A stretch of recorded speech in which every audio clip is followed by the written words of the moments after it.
And hey, good morning. It's Ken Walls. Welcome to Breakthrough Walls.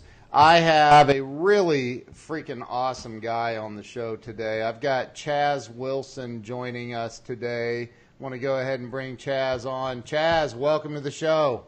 Thanks, Ken. Really appreciate you inviting me to be here. I'm super excited about this and looking forward to talking with you. Well, you know, we just recently were introduced by Kathy introduced us, and after I learned about you, and I learned that like you've got a couple of best-selling books out there, and a lot of other things I've learned about you. Like, dude, you are the perfect candidate for being on this show.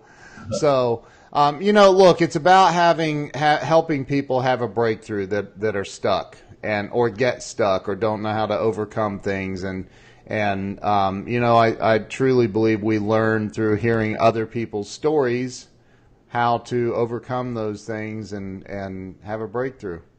Yeah, totally agree. And I think throughout life, it's constantly trying to. I'm always some call it the breakthrough, the ceiling, the plateau, whatever it is. I'm always trying to get to that next breakthrough as fast as I can. In fact, my team will often say, I feel the next one coming, right? When we feel like we're hitting that wall, I'm like, we got to break through it, and we race to that next one is kind of how we look at it. Instead of where early on, I think I looked at it as resistance. I'm constantly trying to get to that next one. Yeah. Well, let's start with talking about where you were born and raised. Yeah, so I was born in Southern California, and you know, have a great family. I was the oldest of 4 children. My parents were amazing, supported all of those great things, and I remember probably I was about 13 years old. My dad came home one day and said, "We're moving to Minnesota." I mean, I was in Southern California. I felt like, I don't know if it's the age I was in or what, but that was like my world was there. I didn't really, I didn't even think about other states, other places. We moved to Minnesota, and I started high school in Minnesota. And what was interesting is I'll never forget moving there. My mom saying, "You know, I think we need to go get you a coat." And I'm like, "Nah, 'cause I didn't even own one." Right? Oh, jeez. She's like, "We need to go get you a coat." And I'm like, "I'm good." Oh my God. And we lived like maybe a mile from the school, and I remember it being about October, and it probably dropped to the 50s, maybe high 40s, low 50s, and I remember walking home thinking I was going to freeze to death, I was going to die, like it was so cold, and so I had no idea what was in store for me, and it was actually, you know, I think a few weeks later into November and soon into December where you know, dropped below zero. And I thought I couldn't even, my brain at 13, 14 years old had no comprehension that those temperatures even existed. And wow. So of course we quickly got me some gear to support that. But, so you got a coat. Man, as fast as I could at that point. Now, how long did you stay in Minnesota? Is that where you like graduated high school and stuff? Yeah, high school, and I spent some time there. That's where I met my wife. She was born and raised in Minnesota. And so, yeah, I lived in Minnesota up until 3 years ago. We relocated here to Dallas. So now I'm in Dallas, Texas. So you were, you were in, so you've been in Minnesota like most of your life. Well, I mean, yeah, for a good portion. Most of my life I was in Minnesota, and, you know, loved it there, really loved it there. I have 5 children. They were all born there, and we loved it in Minnesota, but it was just time to expand our companies in a more of a major populated central of the country area. Yeah. So 3 years ago, almost 3 years ago to the date, it was August 1st, 3 years ago, we rolled in with our moving van into Dallas. Wow. Now, you know, so in Minnesota, you went to school up there. What, if I could ask, what in the world possessed your parents to like leave Southern California besides the taxes? But what?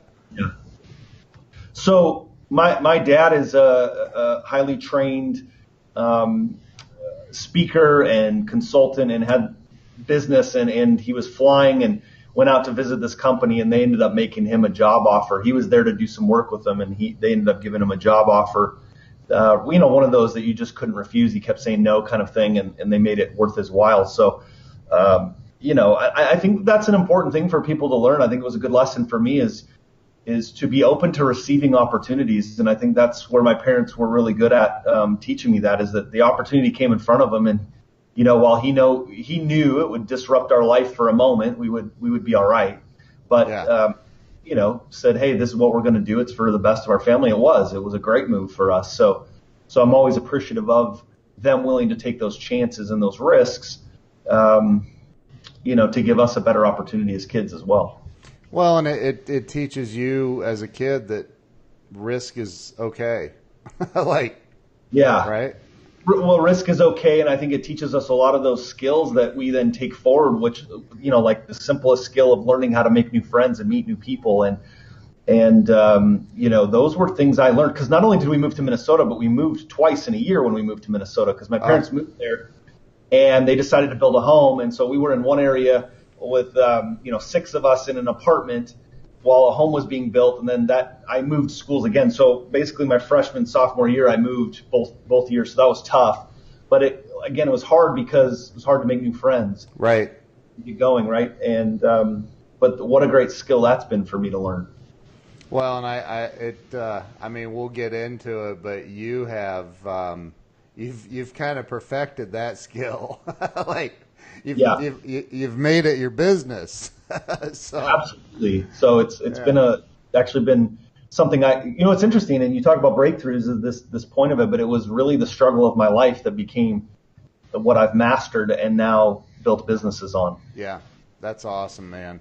And we're going to definitely get into that, but let's talk about when you graduated high school. Did you end up going to college? So I went 1 year of college to play football, and it's funny that that was where I thought I was going to go. Right, is just down this path of athletics and sports, and it just didn't go as planned, and I got injured really quickly.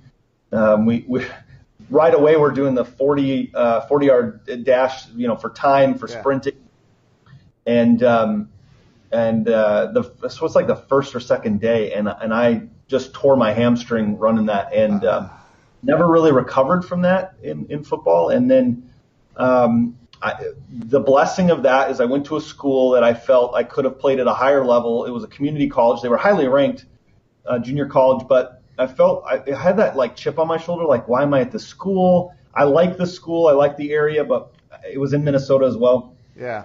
But that's where I met my wife. So, things all worked out the way they're supposed to, I feel. So, but football didn't work for me. I actually did not finish school. I met my wife. I ended up spending some time doing some service work, spent some time on an Indian reservation, doing some service work. And during that time, and then the relationship built with now my wife, and we ended up getting married. So she was real clear on what she wanted to do. She's a nurse, has been a nurse for almost 20 years, and I had no clue what I wanted to do. So we're like, all right, let's put you through school, and I'll try to figure out this thing called entrepreneurialism, and so that's how we got our start. And you're still trying to figure it out, right? Every single day. What's that? Every single day. Right. So so many people that are successful in business didn't finish college. But I'm gonna say that you look like, first off, you look like you should be like a quarterback in the NFL, and you have the name for it, man. I mean, yeah. So I played quarterback. That's funny you bring that up. I played quarterback. I knew that somehow. Yeah, actually, this is an interesting thing that I often share with people, more in one-on-one settings than say, giving a keynote speech. I don't really tie it in this way, but this is an interesting thing about work ethic and understanding the role of being a quarterback. My high school football coach, when we moved that second time in Minnesota, my high school football coach lived 4 houses away from me. That was a blessing and a curse in some ways. Yeah. He could always keep an eye on me and knew what I was doing, but I was outside throwing a football with one of my friends, and he walked up the street, and he said, "Hey, I'm the football coach. I was a sophomore in high school that year, and he said, you should come out and play football. And I was going into being a junior the next year. And so it's a little bit of a late start, right? And he said, you should come play football. What do you want to do? What do you want to play? And like every kid, I'm like, I want to play quarterback. Yeah. And I threw the ball left-handed, and but I'm ambidextrous. And so he said, listen, if you want to play quarterback, our offense is built for a right-handed quarterback. And I think he said that because he already had a quarterback or two. And he just like, I don't need another quarterback. So he said, it's built for a right-handed quarterback. And I said, great. And we started talking. He said, you got to come out for tryouts in 2 days and all that in a couple weeks. And so for the next couple weeks, I taught myself how to throw a football right-handed. What? Yeah. And so I ended up showing up, and I played as a free safety on defense, and I was the backup quarterback. And I was still like, I'd have to look, I don't remember exactly, but I was probably 6th or 7th in the conference in passing yards as a backup, and I learned to throw right-handed. Wow, dude. Yeah. So I can still to this day throw with both arms. Wow. My wife is left-handed. My oldest daughter, who's not her daughter, it's from a previous learning experience, right. But she's left-handed. I don't know any. You're the only person I think I know that's ambidextrous. That's pretty cool. Yeah. Later in life, a couple years back, I coached high school football with some friends, and the first day of practice, it's always fun to play with these high school kids, and I would bet them money or whatever. I'd take the quarterback and I'd say, all right, can you throw it through the uprights from the 30? And they're like, yeah, I can do it. I said, okay, I'll tell you what, I'll do it left-handed. I always, it was just kind of a fun thing with the high school kids to, just kind of still let them know you got it kind of thing. Yeah, right. So, so college, community college, you didn't really dig that No. at all. I never did school at all. I hated school myself. Yeah. I don't know why. I just did. I love learning and reading, and I just like it's when I think it's when somebody tests me or something. I don't know. I hated it, but the and I think a lot of entrepreneurial people are have this opposition to being told what to do. Maybe that's it. Yeah. I think for sure. And for me, it was always the question of why. So I'd get an assignment and I'd be like, why? And of course, teachers don't really like that. They hate it. I always needed to understand why we were trying to learn what we were learning. Like, what was the purpose of learning this? And that was really a struggle for me in math. Like, when am I ever going to use this, and why do I need to know it? Right. And I just had such a hard time with that. I also learned differently, and I'm a very hands-on learner, and that just didn't do well for me in school. I could always do well enough to get by, but never to really excel at grades or anything like that. Right. Well, I can totally relate to that. So with the so you decided to leave college. Is that when you became an entrepreneur? So the truth of the matter is, I actually became an entrepreneur in high school. And so I had a friend that she had, her parents and her family owned a hat company. They still own this company that does hats. They college hats.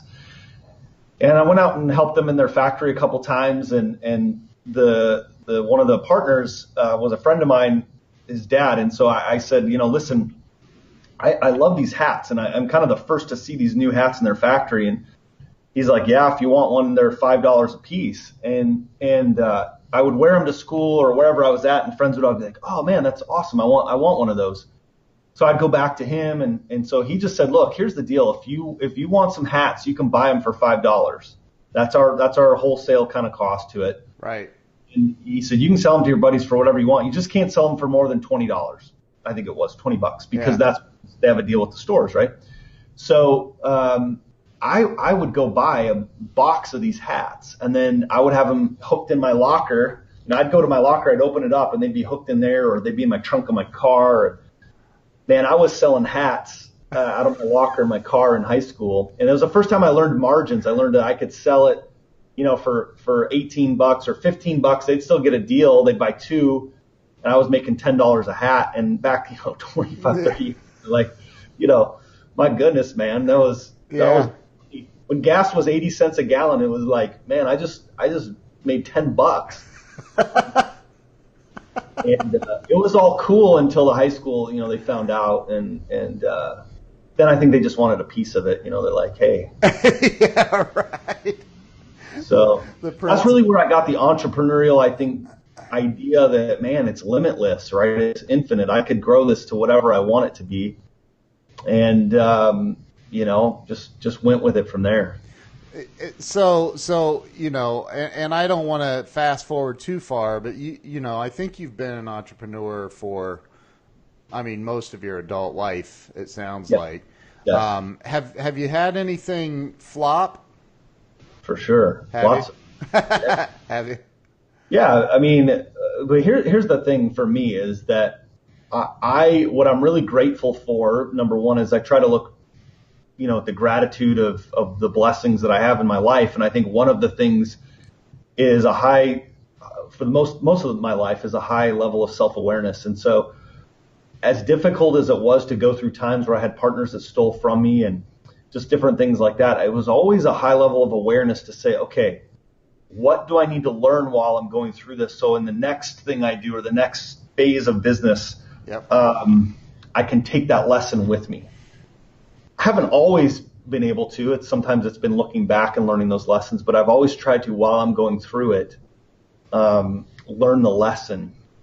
And so, yeah, I had real estate companies and real estate business and mortgage and title, and that there was just some rough stuff that happened there of, like I said, partners not behaving and me being immature and in business and just learning a lot of hard lessons. Yeah.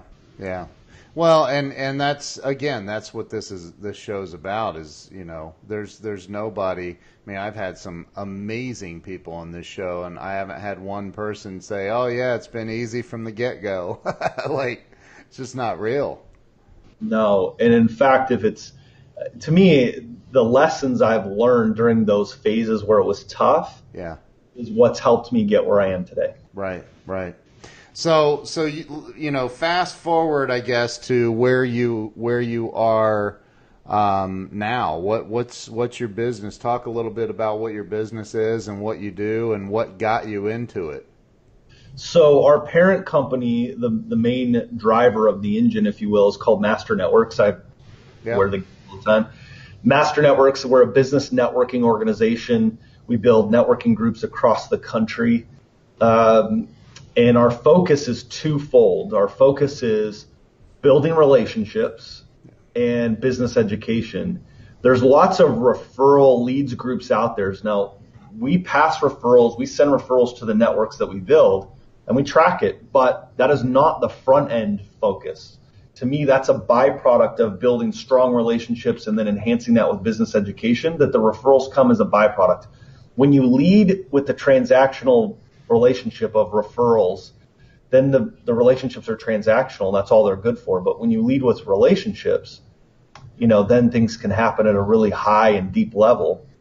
Yeah. And that's our focus, right? And so that's the parent company. We have a lot of other things. We have a publishing company. Like I said, I've written a couple books. So I've got, I published, and now I help other authors publish their books. We have a contact management system, CRM, for small business entrepreneurs. We have a speaking company, a coaching company. We have a lot of stuff going right now. So that's really the crux. And there's lots of people who have multiple businesses, and my rule is the 3-foot rule is what I call it. It needs to be within 3 feet of what I'm doing at all times, so I can kind of touch each business. Right.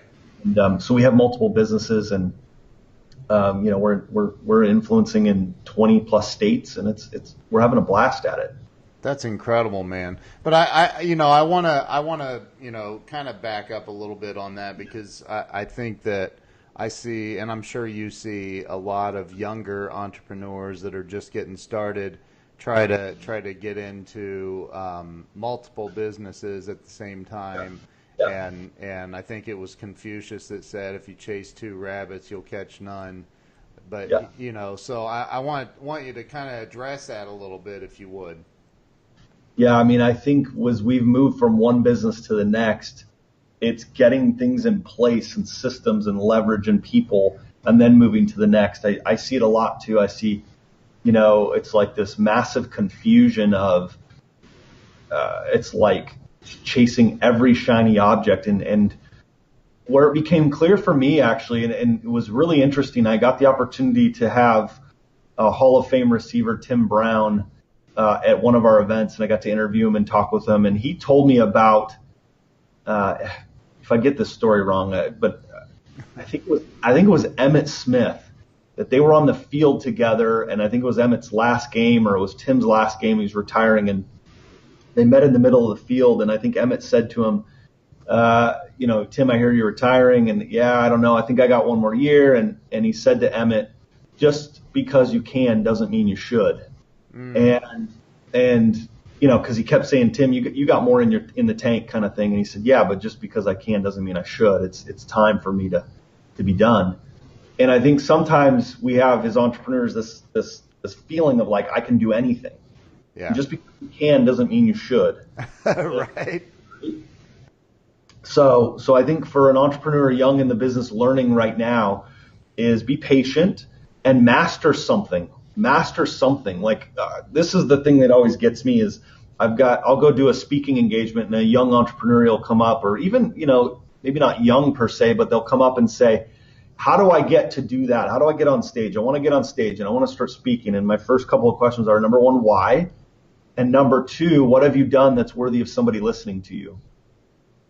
Right. So go accomplish something, and then the speaking engagements come. Yeah. Go accomplish something. Yep. Man, I love that. And that's something else you see a lot. I mean, you probably see it more than me, but you see a lot of people wanting to do that like haven't accomplished anything. And again, we could probably tell war stories about, I've interviewed some kids in college still that are like, dude, your expectations of getting a job are ridiculous. Like, but I didn't go to college, not one day, so I don't know what they're teaching in regards to that. But as you well know, it takes, like, you mentioned processes, and my wife was the global VP of marketing for a couple of different $500 million a year companies, and so she's a process. I'm more like a fire ready aim kind of guy, right? Right. Which I think a lot of entrepreneurs are. My wife is more like a let's plan it for the next 6 years, and I'm like it's just so. Processes, though, in a business, I was talking to somebody, I think it was somebody on the show, that said, I thought I needed a business plan. I had to have all the I's dotted and T's crossed and all of that. And like that's do you think that's real to like have? Because I don't. I've never had a business plan ever. It's always like, just go in, let's get started, because the very first thing we need is sales. Like we got to have sales, revenue. Yeah. So all of that's true, but I do have business plans. And in fact, in my first book, 5+1, which is the 5 business disciplines and the 1 master skill, that I think is a formula for success for business owners. It's what we've done to duplicate every business. Right. We call it the 1-page business plan. But here's the key in my mind. Is most people create a business plan and think that they're like there's a rubber stamp, it's done. Right. Business plans are living documents. They never are complete because, and in fact, we created one that's a big whiteboard that's, I don't know, it's like 4 feet by 3 feet that's out there that, you can dry erase on, so that thing is constantly changing. But I do think you have to have a plan. I think yes. Otherwise you're that sort of wandering generality. You've got to just be focused on the top things that matter. And like you said, now sales is one of the things that's one of the top 3 priorities we have. It's actually the first priority, but it's one of our top 3 priorities, because if you don't grow your top line, you have no bottom line. It just doesn't happen. So that's one of the things that took me way too long. I wish I could go back and have been way more focused on that. I wish I would have been way more focused on the top line, focused on sales right from the beginning. Yeah. And it is important. And I agree with you about having a plan. I mean, a lot of people think they have to have this perfect plan Yeah. before they ever get started. And what I've found is what's the is it General MacArthur that said a violently executed plan today or I forget the exact quote, but Well, I love Seth Godin, who's master marketer. I mean, he's got how many, 7, 8 master books that are just, yeah, one of his comments is just ship it.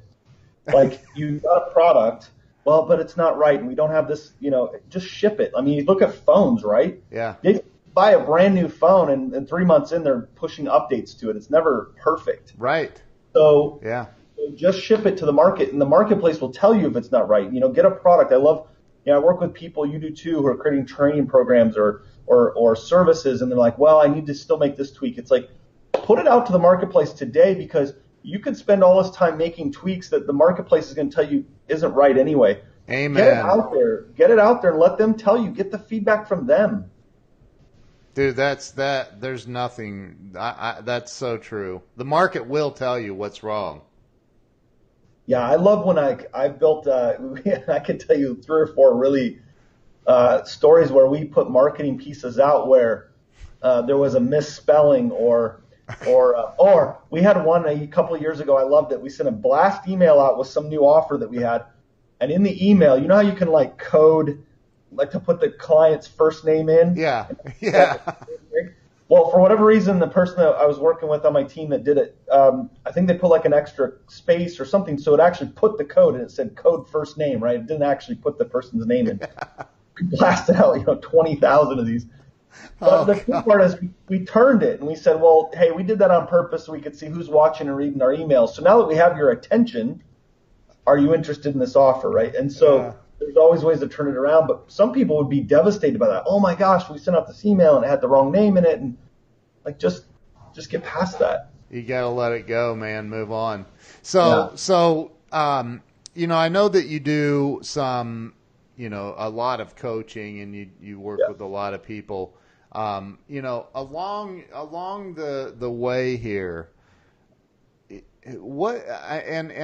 this is a difficult question because I'm not sure that there's a blanket answer, but in your opinion, what is the number one thing that you see in entrepreneurs and just people, whether they're in business or not, that are holding them back from success and happiness in life or business?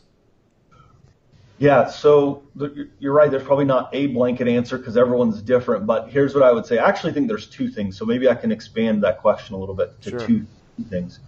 One is, I think it all starts with our mindset and our thoughts. And I think it was Tony Robbins I was recently listening to. He said, I'm not really into emotional intelligence. I'm into emotional fitness. He said, you don't ask somebody what their physical intelligence is. You want to know what their physical fitness is. Right.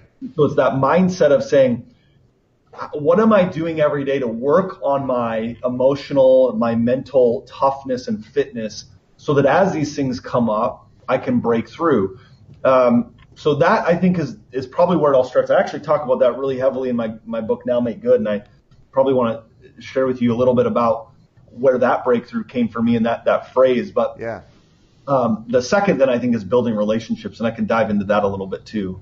But I think it's mindset and building relationships are what hold people back. So it's the thinking and then the skill of building relationships. So talk a little bit more about that. What you referenced your book, and I have both your books laying right here. So talk a little bit more about what you were saying. So going back a number of years when I did some service work on the Indian reservation and some of the other areas, I had this is where the mental piece comes for me. Where I started to gain that awareness of mental and emotional fitness that I had to get strong with those things. Is I was away from home. I'm in this area. I mean, look, I'm this pale white with red hair. I stand out on an Indian reservation, right? So there were people and guys there that were just brutally tough on me, and that's okay. It just was what it was, and I'm homesick and all that kind of stuff. And so the leader of the service mission we were on, I went to him and I said, here's the deal. I don't want to do this anymore. I want to go home. I'm tapping out on this. It just doesn't make sense. And I fully expected that he would be, sympathetic to that. He would hear my concern. And so he was a tall man, 6'3", 6'4", probably near 300 pounds, size 15 shoes, big physically, intimidating man. Wow. And I sat across this desk from him, and he looked me in the eyes and he said, I'm just going to tell you one thing, and I want you to burn this in your heart and in your mind for the rest of your life.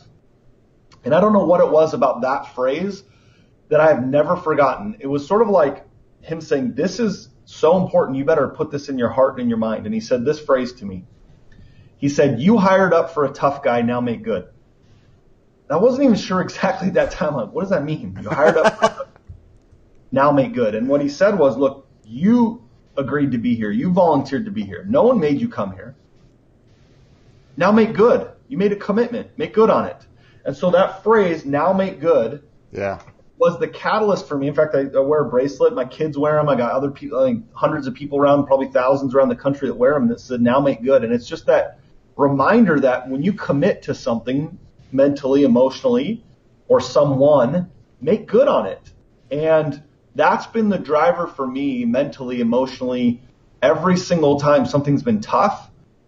It's that looking down and going, man, I got to make good on this. I made a commitment to it.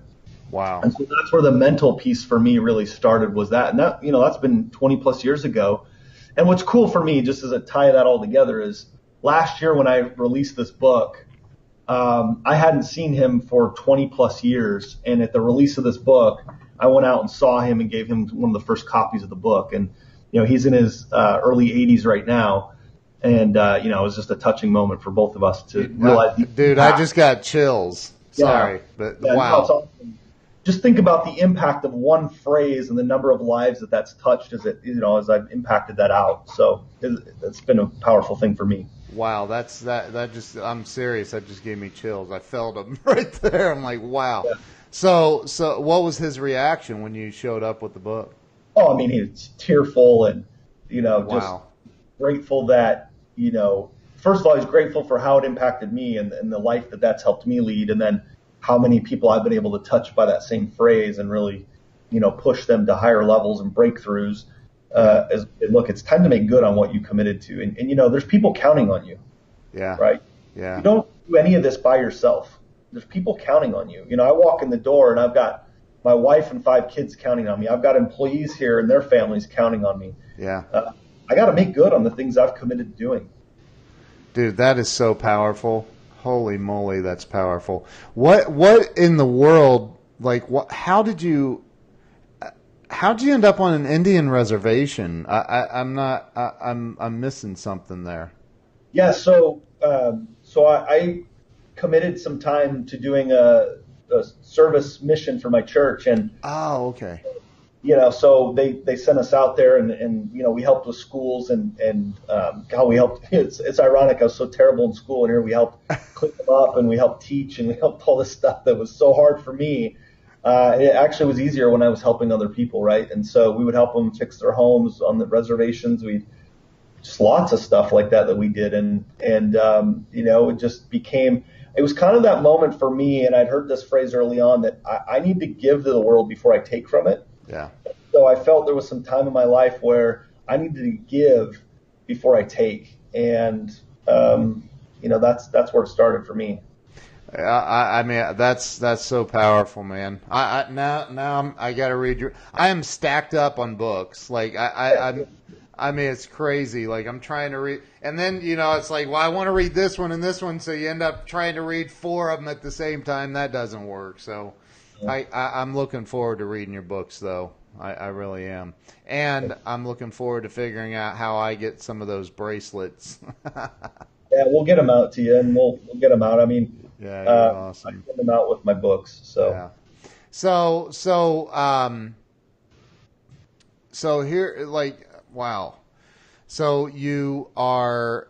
I'm trying to remember where we are on the timeline here. So you're now in this business. You've got this business rocking and rolling. You moved to Dallas, you said 3 years ago? Yeah, 3 years ago. And you're only what? You look like you're about 32. Well, thank you. I just turned 40 this year, a couple months ago. Good gosh, that's insane, man. I can't believe that. Yeah, Wow. yeah. Well, Turned 40. you're looking pretty youthful for 40.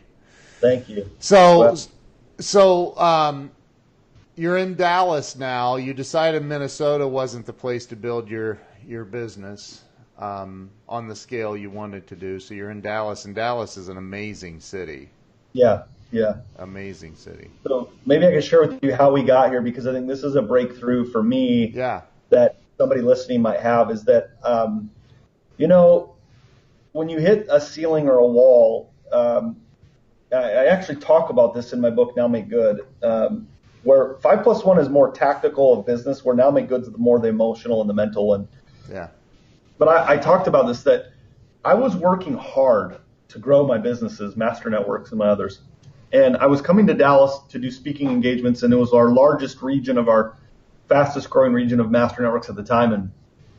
And I had this awareness that I needed to move the organization to an area like Dallas if I wanted to grow it where I needed to get it. But keep in mind, those conversations started happening in my head. Well, listen, my wife's born and raised, always lived in Minnesota. Her family's there. My family's there. So my kids' grandparents are there. Yeah. Oh, man, no one's going to want to move. I've got employees there that are great that I want to keep on my team. And those are the conversations I had. So what I did is I planned another speaking engagement in Dallas, and I asked my wife to come with me. And so she came with me, and we met some people here and just had a great time. And I said, hey, we've got about 6 hours before we fly out.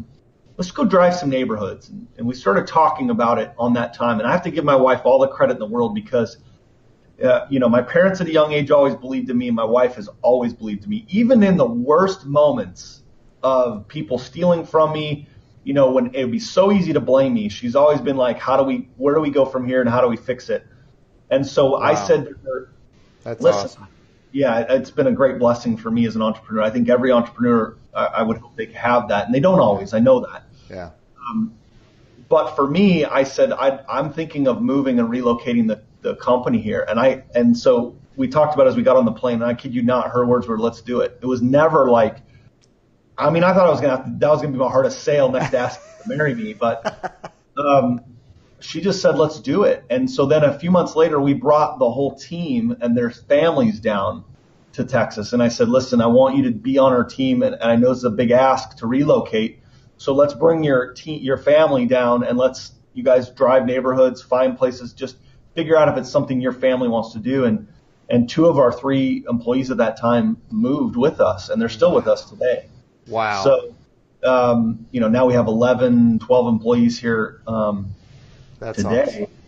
But, often I think we feel stuck and we feel like we can't go anywhere and we can't do anything. And I'm just telling you, sometimes you got to get up, and I don't necessarily mean move your family or move, but sometimes you just got to get into activity and move. And for me, I felt like we had to pick up our company and move it to a new location to expand it and grow. And it's been one of the best business decisions we've ever made. And personally, it's been great for our family, tons of opportunities. That's awesome, man. And you don't really see snow, do you?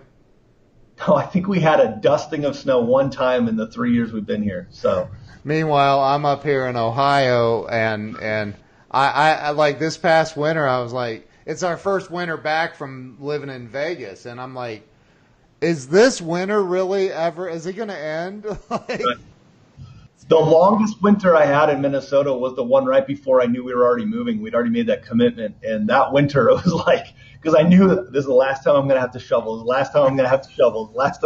So every snowfall was like the worst. oh my gosh, yeah, it can get bad. But Yeah. and look, after living in the desert for 13 months, I welcome seeing some snow and cooler temperatures. So, but like you, so when you're, let me paint and I try to ask everybody this on the show. If Yeah. somebody shows up in your life that's a stranger, because we got to remove the human emotion part. Stranger Yeah. shows up, says, and they get to you, and you give them some time, and they say, "Man, I'm just busted. I'm broke. I can't figure it out. I'm stuck.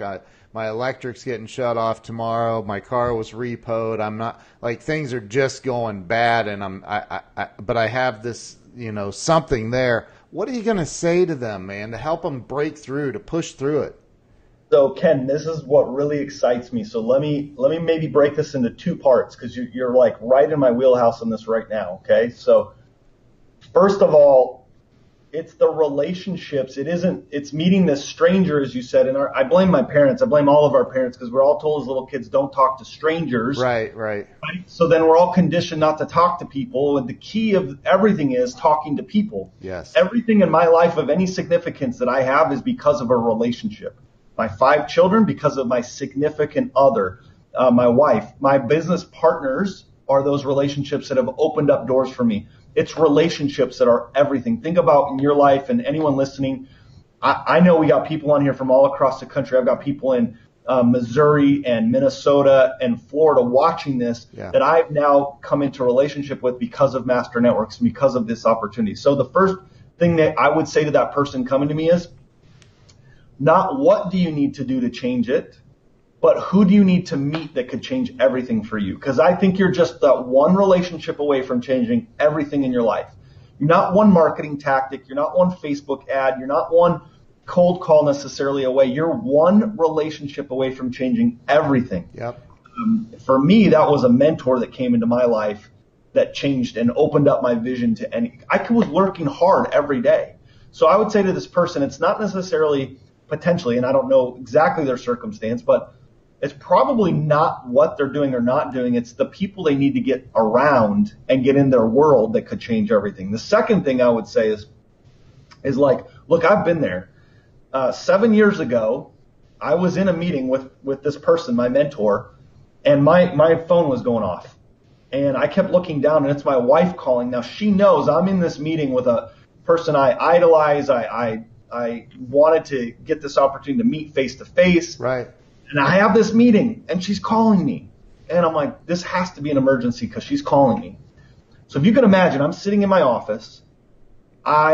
With this mentor, this person I admire, our office is such a rundown piece of garbage. It's all we could afford. We didn't have blinds on the windows. So it's summertime, and the sun's glaring through, and we're moving chairs throughout the day on the side so that the sun is off. Right? So bad. That's just and my phone's going off, and I finally just excused myself, and I went out and said, "Hun, what's going on?" And she said, "I'm at the grocery store, and at this time, our youngest 2 are twins, and we also had a 3-year-old. So we had 5 kids in 7 years." Wow. Brutal. Wow. Yeah, it was tough. And so we've got twins that are in diapers and a 3-year-old who's refusing to be potty trained, so he's still in diapers. She's at the grocery store, the food's on the counter getting scanned, and she's like, the card is not working. So it's that gut in my stomach, like just so embarrassed for her. I can hear it in her voice. She's not blaming me. She's not anything. She's just like, here's where we are. And I said, hang on a second. Let me check what's going on. So I'm, of course, go back in. I'm on my phone. I'm looking really quick. And I never forget looking at my bank account, and it had $27 in the account. $27 in the account. And I called her back, and I said, listen, we have $27 in our bank account. I need you to get whatever is the most important thing we can get for our 5 kids for $27. And I'll figure it out the rest of the day. And here, again, in the room, I got my mentor that's laying out a business opportunity plan for me, right? That's helping me coach me on my business. And then I'm on the phone outside with my wife, and we have $27 in our account. And later that day, I remember when I had a moment to myself, this thought came through. Of course, now make good. But the awareness that I was in that position because of me. Yep. I could say my business partners stole money, which they did. I could say other things, but I allowed it because I allowed them to be my partner. In fact, I invited them to be my partners. Right. I had to take the ownership and the accountability that we were in that spot because of me. So this person, my advice to them, if they were coming to me, is to say, first of all, where you are today is your fault. Just is. Yeah. Here's the good news. Because it's your fault, you can fix it. You have everything within your power to go meet new people, to change your path and fix it. And it was that day, that moment when I decided to change everything for me. And I'm 7 years later, My wife's building her dream house. We have 30 plus companies. It's changed like that because I changed where I was going with it. I took ownership of the fact that we had $27, and that was never going to happen again. I told my wife, you may not see me a lot, but listen, I'm going to go out and fix this. This is never going to happen again. Wow, dude. I honestly almost teared up because I've been there. I've been exactly there. I've been in worse than that. Like, the card doesn't work because it's overdrawn, and that's the only one that we have. Yeah, So, right. like, it's like, hopefully you got enough gas to get home because it's not, and I've been there, man. And people need to understand that this journey, I don't care if you're an entrepreneur or you're just working a job and it's not easy. No. It takes commitment. Takes commitment, it takes work ethic, but I just think that mental and emotional fitness and the awareness to say, look, if I'm not where I'm at, where I want to be, I'm the only one to blame. And that's not a negative thing. That's just an ownership thing. It's just saying, look, I'm here because of the things I've done, good or bad. Right. Now, I want to change this. And I talked about this in an event we had this April, the law of proximity. I had to change the location. That's why I talked about moving. I had to change the location of the people I surrounded myself with. Yeah.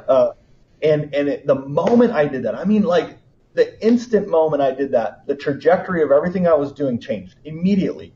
Yeah. And so I would just say, you hear these things and people say, well, what do I do? And I always say, you make a list of the people. You may not know them today.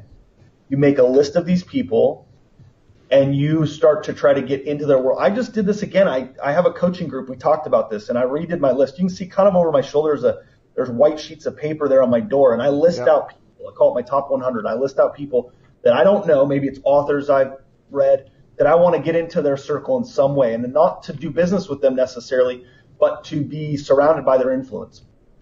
I kid you not. It's number 8 on my list over here of speakers. I listed this lady's name because I read her book. My COO invites me to an entrepreneurial summit conference. We go to it. Day 1, I'm looking through the agenda. The last keynote speaker on day 2 is that person's name right there. Oh my gosh. I'm like, holy crap.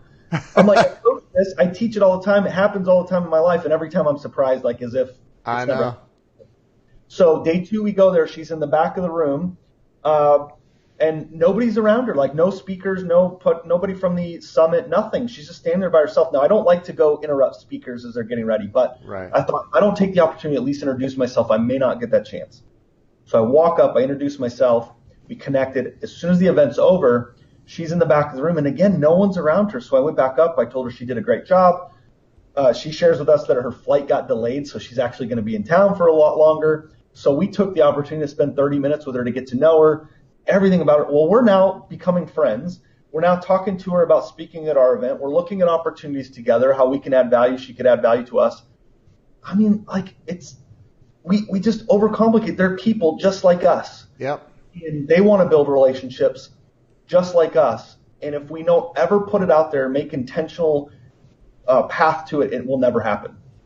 Do you get the messages on Facebook or other forms of social media from your people that are just you don't even know, but they just come at you with a business opportunity? Sure. and do you start coaching them? Because I do. Yeah, like, hey, what was your name first, right? Like, right. Yeah, I mean that happens. Like, I don't know. Like, I've learned so many things from that. We teach a method called Bond that our people learn and implement that teaches people first how to build a relationship first. And the D is develop an opportunity. So you build on a common interest, occupation exploration, like you've done with me today, learn what I'm doing, needs discovery, and then develop opportunity. And I tell people, like, that's the path I do every time when I meet these influential people. And if you do it that way, the magic happens, the relationship gets built. But when you come in throwing that right hook, as Gary Vaynerchuk talks about, to close that sale on the first go, like, people see it. They're smart. People are smart. They can sniff that out. Yeah. There's just, I mean, I mean, you know, all the stats about follow up and all this. Like, it just, like, why? Why don't build the relationship and see what happens? Maybe it's even better than you went into it swinging for. Maybe there's a bigger opportunity, but you're not going to find that out if you go in swinging. I love that. So your list over there on the door that you were just pointing at, those are those just targets basically? I mean, is that a way to? So Or, they're names of people, like, okay. so that they become visible to me. And Yep. there's speakers. I kind of divide it up. So I have like 25 speakers, Yep. people who go and speak. Then I have 25 bloggers, 25 podcasters, and then 25 business influencers. That's kind of that's just how I segment it. Yeah. And then that allows me to create a running list. And sometimes, look, I reach out to people, I try to connect with them, and there's just nothing that happens. So it's like, okay, I kind of cross them off the list, and Yep. then I may come across somebody else and I add them to it. And it's just a way for me. The reality is probably 99 of them I'll never connect with, Right. but I just need one relationship that changes everything for me. I mean that people don't. I think that people need to really grasp that because it's odd, but I don't. I kind of do the same thing. I'll write, but I go through daily and I'll write down 5 people that I want to connect with, and I don't. Again, for me, it's not about selling. It's about making the connection.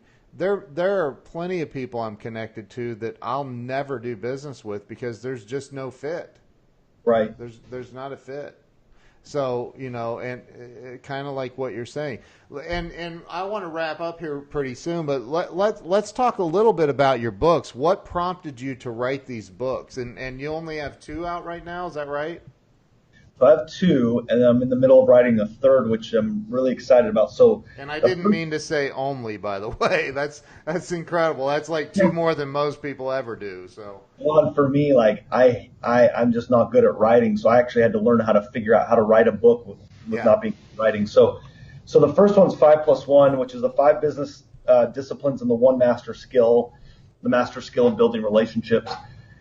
And I wrote that as a path because I'm realizing that I'm creating these successful businesses one after the other. And I thought there's a formula to this. It's doing the right things in the right order, and I'm going to share that with people. And so this is a book, and you can even see my copy. I've spiral bound. I've got tabs because I refer to it all the time. love that, man. And that's how it's meant to be used. And then I thought, okay, so if I become really good at business, I can only rise to the level of my own personal development. So I wrote the Now Make Good book as a commitment and an emotional.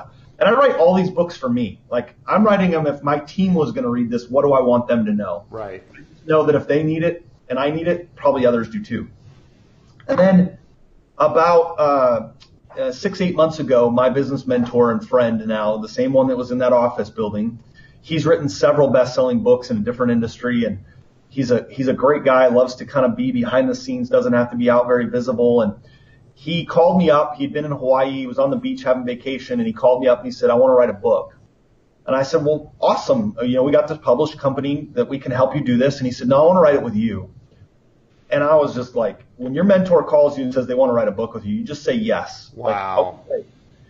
And he said, last year you guys gave me an award as the person of influence in Master Networks. And he said, I've been thinking a lot about what does it mean to be a person of influence, a person of positive influence.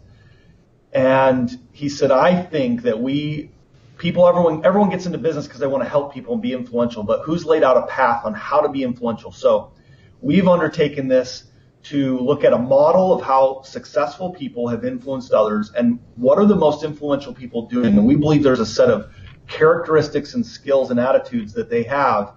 And we're creating a model for people that says, I can read this book and here's how I can go implement these tactics, these skills and attitudes to be a person of positive influence. So watch for that book coming out early next year. Wow, that is so exciting, man. You're incredible, dude. You're amazing, and so much wisdom for 40 years old. I mean, lots of mistakes. Yeah.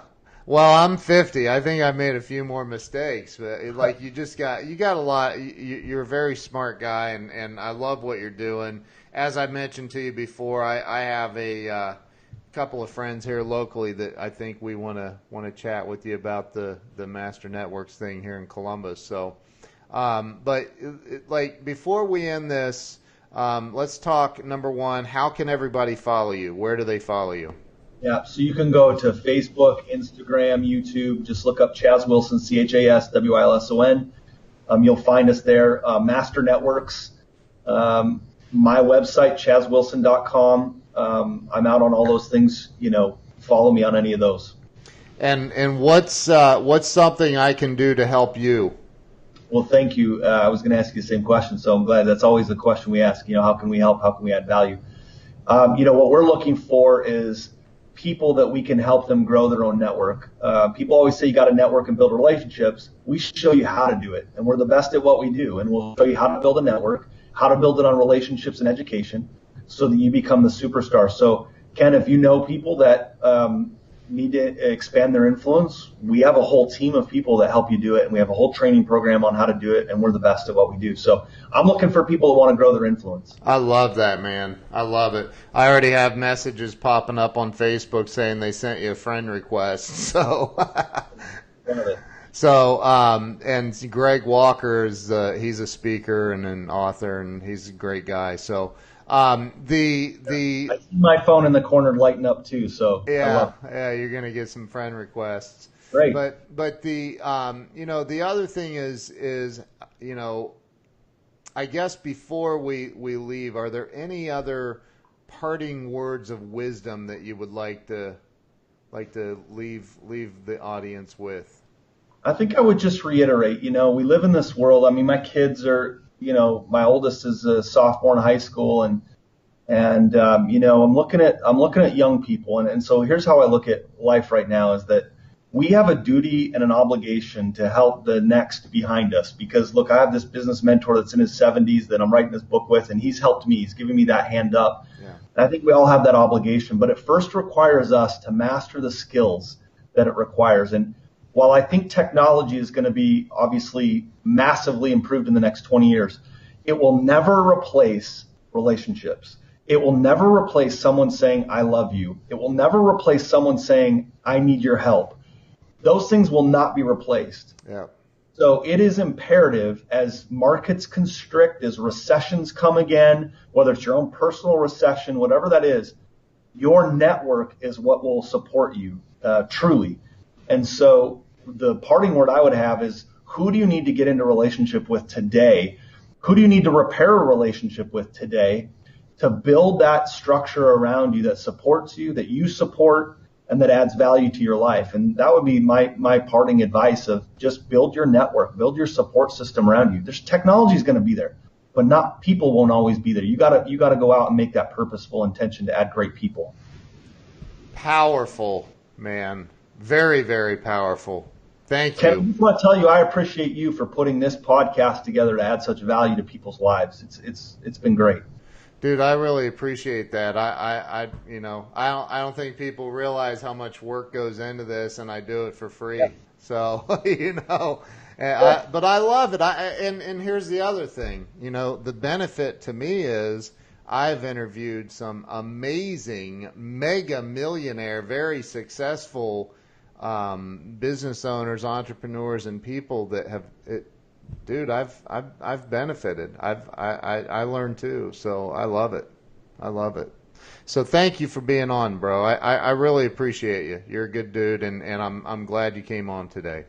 Thanks, my friend. I appreciate you. And thank you to everybody on Facebook for sharing and all the thumbs up and the hearts and everything else. Thank you. Make sure you connect with Chaz, and hey, if you guys need anything, let me know. Chaz, thanks a lot.